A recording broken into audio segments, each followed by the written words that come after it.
종잣돈이 많이 없는 분들이 이제 고민을 많이 해요. 이 돈을 가지고 그냥 1억짜리, 1억에서 뭐 2억짜리 그 사이에 갭 투자를 뭐 지방이나 뭐 경기도 외곽이나 이런 데 투자를 해둘까?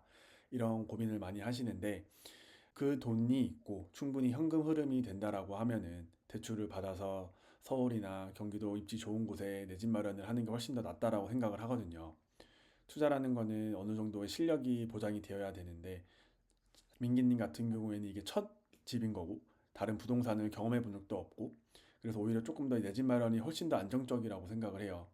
나중에 뭐 투자 경험이 많이 생기고 투자의 실력이 많이 업그레이드 돼서 1억으로 다른 데 투자를 할 수 있지만 현재 상황에서는 투자보다는 내 집 마련을 하는 게 훨씬 더 이득이라고 생각을 하고 그리고 이 대출을 많이 모르셔서 실수를 많이 하시는 것 같아요. 일단 대출을 우리가 받을 수 있는 게 정책 자금 대출이랑 시중은행 대출 이게 두 개가 나뉘어요. 나라에서 해주는 거 그리고 기업에서 해주는 거. 근데 정책 자금 대출 같은 경우에는 디딤돌 대출이나 보금자리론이 있는데 이거는 민기님의 그 상황에서 소득이나 이런 거에 소득에 있어서는 안 되는 적용이 안 되는 대출이라서 어차피 볼 필요가 없어요. 그 다음에 이제 시중은행 대출인데 시중은행 대출도 시중은행 대출 안에 생애 최초 주택담보대출이 있어요. 근데 이거는 차이점이 뭐냐면 주택 가격에 상관없이 최대 6억을 받을 수 있고 그리고 LTV가 보통은 70%인데 이 대출은 80%까지 LTV가 허용이 돼요. DSR을 40%까지 봐주고 뭐 이 금융권 같은 경우에는 50%까지 봐주는 그런 엄청 좋은 첫 내 집 마련을 하는 사람들에게는 정말 좋은 대출이라고 저는 생각을 해서 민기님은 이 대출을 받으면은 조금 더 괜찮겠다라고 생각을 합니다. LTV랑 DSR의 그 기준은 아세요?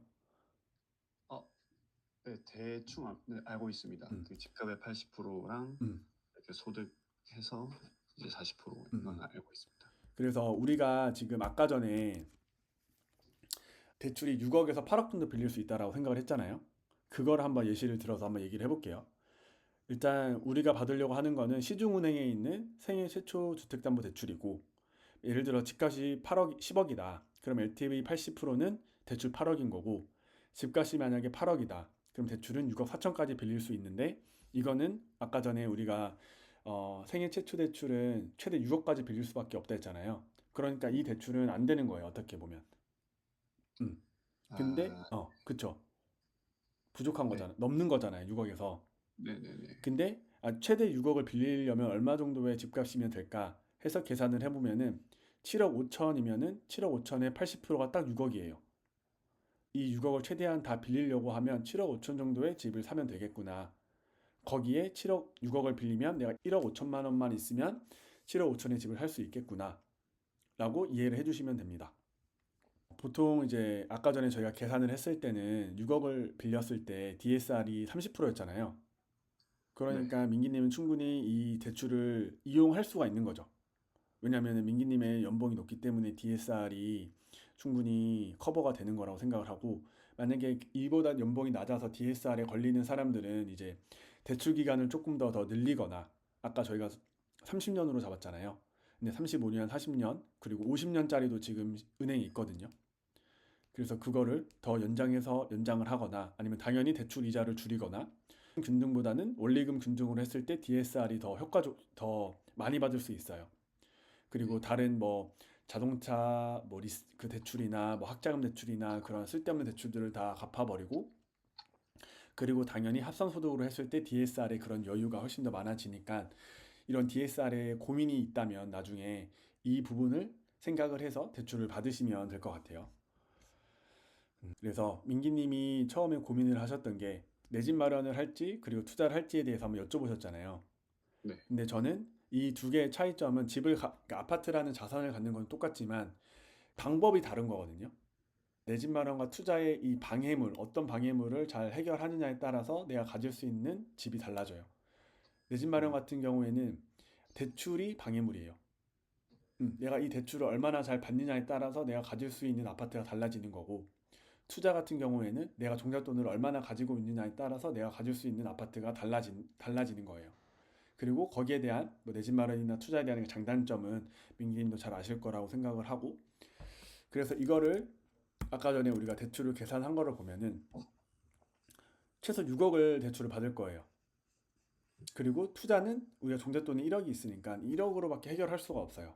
뭐 신용대출을 끌어서 대출을 하겠다라고 했지만 저는 그거는 조금 위험한 생각인 것 같고 지금 시점에서는 네. 요 위험하다는 게 민기님이 그런 투자적인 그런 안목이 있고 실력이 있고 어, 부동산 경험도 여러 번 해봤으면은 뭐 해볼 수는 있지만 아직 그런 경험이 전무한데 대출을 받아서 바로 투자를 하는 거는 조금 위험하다고 저는 생각을 해요.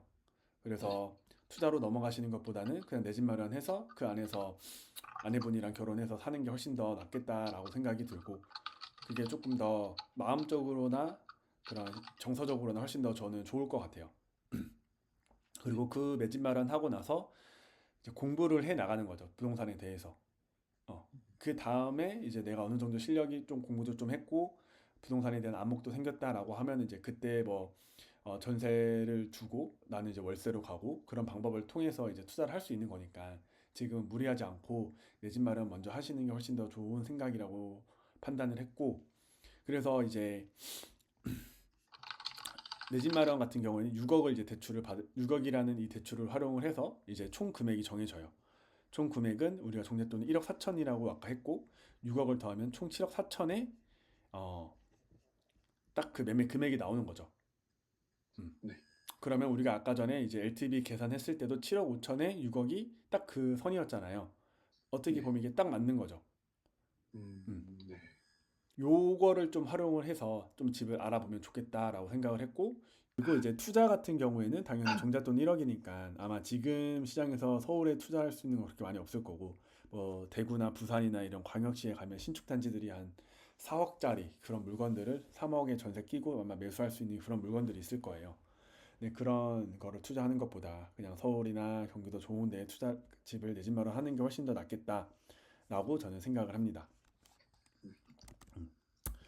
그래서 이제 민기님이 생각했던 단지는 광명이랑 수지랑 수원 이 세 개 단지가 있는데 가격대로 보면은 다 7억대, 6억 후반에서 7억대 이 단지잖아요. 그러니까 우리가 다 대출을 받아서 충분히 매수할 수 있는 단지예요.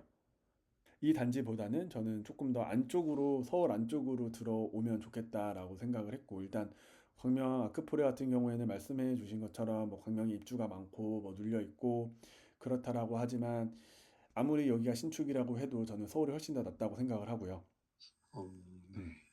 안녕 여기는 아크포레는 사실 그 역이랑도 사실 거리가 있고 그죠? 네. 좀 그래서 있어요. 살짝 그리고 이거 평수도 24평도 아니고 전용 4구잖아요. 네. 그래서 여기 단지보다는 서울 안쪽으로 제가 찾은 단지들을 한번 보여드릴게요.